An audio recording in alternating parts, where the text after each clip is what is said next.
नमस्कार, मैं हूं देवेंद्र। आप देख रहे हैं पंजाब केसरी टीवी। हरियाणा की गठबंधन सरकार के 3 साल दिवाली पर पूरे हो गए हैं। इन 3 सालों में क्या कुछ काम जो है वो जजपा सहयोगी दल होने के नाते करवा पाई है? इस सरकार की उपलब्धियों को जजपा के नेता किस तरीके से देखते हैं, इसी पर बात करेंगे। जजपा नेता रणधीर सिंह जी हमारे साथ हैं, आइए बात करते हैं। सर, 3 साल पूरे हो गए हैं गठबंधन सरकार के, किस तरीके से देखते हैं, कितना अचीव कर पाए हैं अपने लक्ष्य को जो जनता को वादा करके आए थे? देखो, हमारा जो 3 साल का पीरियड है, इसके अंदर कोविड का पीरियड भी तकरीबन 2 साल गया। उसके बावजूद सरकार की जो उपलब्धियां जो हासिल की हैं, उसके अंदर सबसे बड़ी उपलब्धि है जो किसानों की खाते में सीधा डायरेक्ट जो पैसा 72 घंटे के अंदर सरकार ने दिया, ये सबसे बड़ी उपलब्धि है। दूसरा, महिलाओं को 50% जो वादा था पंचायती राज संस्थाओं में और स्थानीय निकाय संस्थाओं में जो भी चुनाव, उनमें भागीदारी 50% की हमने दिलवाई है। और तीसरा, दुष्यंत जी ने जो गांव के ग्रामीण अंचल के जो जोड़ थे, जो पुराने गंदे हो गए थे बीच में, उन जोड़ों का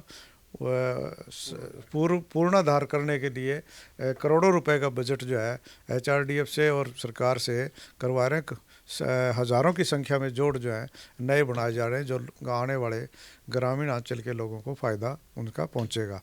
इसके अलावा आपके 33% महिलाओं को जो राशन डिपो हैं, उसमें भी भागीदारी जो हमारा वादा था वो हमने पूरा कराया है।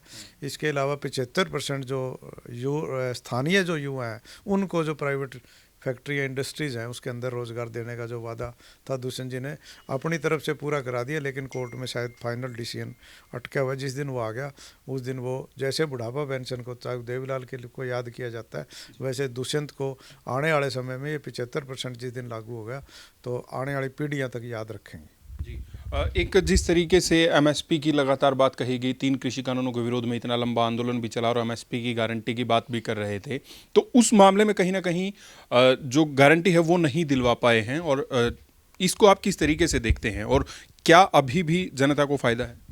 बिल्कुल, अभी देखो से डायरेक्ट जमींदार के खाते में, किसान के खाते में पेमेंट जा रही है 72 घंटे के अंदर। और उसके अलावा कम से कम 14 फसलें ऐसी हैं जो हिंदुस्तान में शायद हरियाणा स्टेट एक पहला स्टेट है जो 14 फसलों में MSP देता है। कोई भी फसल देख लो आप, MSP पे बिक रही है। बल्कि उसके अलावा सरसों तो पिछली सीजन के अंदर मेरे भी ज़मीन है, वो सरसों तो MSP से भी ज़्यादा रेट पे बार बिकी है। तो इस करके बाजरा है, सरसों है, इनके रेट तो वैसे ही ज़्यादा हो रहे हैं। और इसी तरह कॉटन की है, तो सारी की सारी MSP पे जो हरियाणा खरीद रहे हैं, ना पंजाब खरीद रहे, ना कोई और स्टेट खरीद रहे, जहाँ मंडियाँ ही नहीं है। तो हरियाणा तो बहुत आगे प्रोस्पर स्टेट है, और जो काम हरियाणा ने किया है वो किसी स्टेट ने पूरे हिंदुस्तान में अब तक नहीं किया है। एक पंचायत चुनाव होने में काफ़ी देरी हुई है, इसके चलते लगातार ये बात विपक्ष की तरफ से भी कही गई है कि गांवों का जो विकास है, ग्रामीण पंचायत का जो विकास है वो पूरा नहीं हो पाया। सरकार ने जानबूझकर चुनाव जो है वो देरी से करवाए हैं। आपको लगता है इसका कोई असर पड़ा है? नहीं नहीं, इसका कोई असर नहीं है। ये तो कारण रहा कोर्ट में जो लोग चले गए, क्योंकि हमने जो वादा किया था 50% महिलाओं को और 8% बैकवर्ड क्लास को जो स्थानीय चुनाव में हिस्सेदारी दिलाने का, उसके अगेंस्ट कुछ लोग कोर्ट में चले गए। और कोर्ट में ये स्टे था, तो वो स्टे जब ख़त्म हुआ होते ही चुनाव अनाउंस करा दिए। और आप चुनाव आपके सामने 30 तारीख तक सारे शायद कंप्लीट हो जाएंगे। सिर्फ 4 जिले बचेंगे जो शायद थर्ड फेज में होंगे। एक खासा बड़ा वादा किया गया था बुजुर्गों को 5100 रुपये पेंशन देने का। 5100 रुपये पेंशन तो नहीं हो पाई, साथ ही जो परिवार पहचान पत्र मॉडल लेकर आए उसके तहत कई सारी लोगों की पेंशन जो है कट गई। उसमें कुछ त्रुटियां रही होंगी, लेकिन पेंशन भी कट गई, जिससे कि सरकार को खासी बदनामी भी इसको लेकर झेलनी पड़ी है। उसमें मेन कारण ये रहा कि जो PP के साथ लिंक कर दिया ना, परिवार पहचान पत्र के साथ, उसके अंदर 2014 में हुड्डा साहब एक नोटिफिकेशन लेके आए थे कि इसके ऊपर एक इनकम की कैप लगाई जाए। तो वो 2 लाख रुपए इन्होंने इनकम की कैप लगा दी, वो इम्प्लीमेंट अब हुई। और जो 2 लाख से ऊपर जिसकी इनकम है, उसके ऊपर ये था कि उनको वो पेंशन कटी है। और उसके बावजूद सरकार ने कैंप लगा करके गलती से भी कटी है। कोई आंकड़ा जो है नेशनल डाटा सेंटर का और दूसरा सरकार का आंकड़ा मेल नहीं था, उसमें कटी है। लेकिन उसके बाद जब कैंप लगा करके और सारी जगह अगर किसी गलत कटी है तो सबकी बन भी चुकी है और चालू भी हो चुकी है। अब किसी प्रकार की कोई शिकायत नहीं है। अब मात्र एक पॉलिटिकल एजेंडे के तौर पे ये उठाया जा रहा है।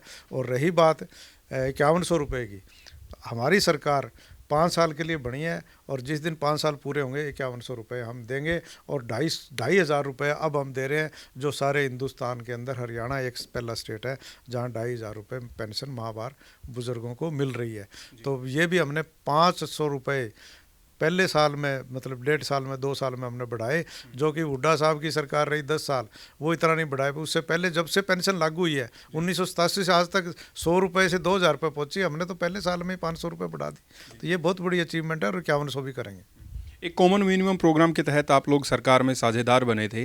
कॉमन मिनिमम प्रोग्राम के तहत अभी तक ज़्यादा बैठकें तो हो नहीं पाई हैं। आपको लगता है कि जनता को जो वादे किए गए थे उन पर आप खरे उतर पाए हैं? बिल्कुल। इसके लिए अब जैसे ही चुनाव ख़त्म होंगे उसके बाद कॉमन मिनिमम प्रोग्राम की जो हमारी समन्वय समिति बीजेपी और जेजेपी की बनी हुई है, आपस में बैठ के मीटिंग पे करेंगे। जो एजेंडे या जो हमने मांग पत्र में, जो हमारी घोषणा पत्र में जो थी, वो लागू करेंगे और उसके ऊपर विचार करेंगे। मिनिमम कौन कौन सी ऐसी घोषणा है जो तुरंत लागू हो सकती है, जिनको किया जा सकता है।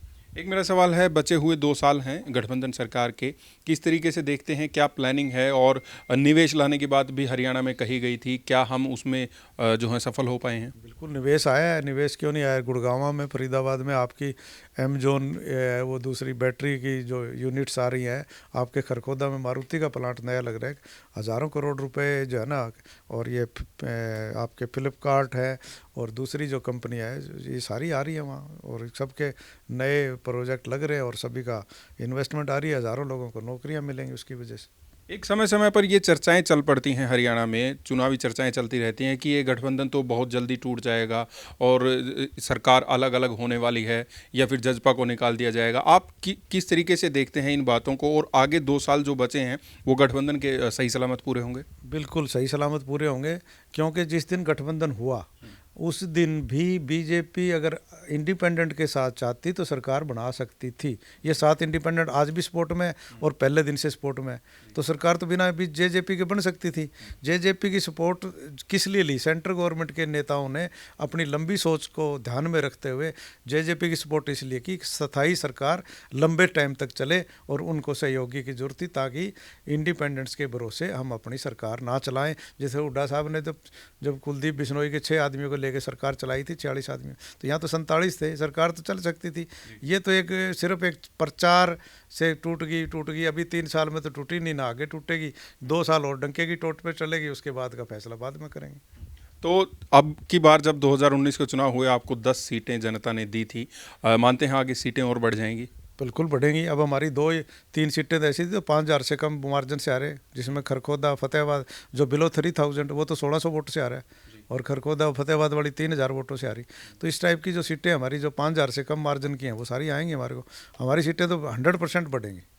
चलिए, बहुत बहुत शुक्रिया। तो रणधीर सिंह, जजपा नेता मेरे साथ थे। हरियाणा की गठबंधन सरकार के 3 साल पूरे हो गए हैं, अभी तक सरकार सही चल रही है, और उनका कहना है कि आगे भी 2 साल जो बचे हुए हैं डंके की चोट पर पूरे करेंगे और गठबंधन की ये सरकार यूं ही चलती रहेगी। मैं हूं देवेंद्र, कैमरा के पीछे मेरे सहयोगी रजत। नमस्कार।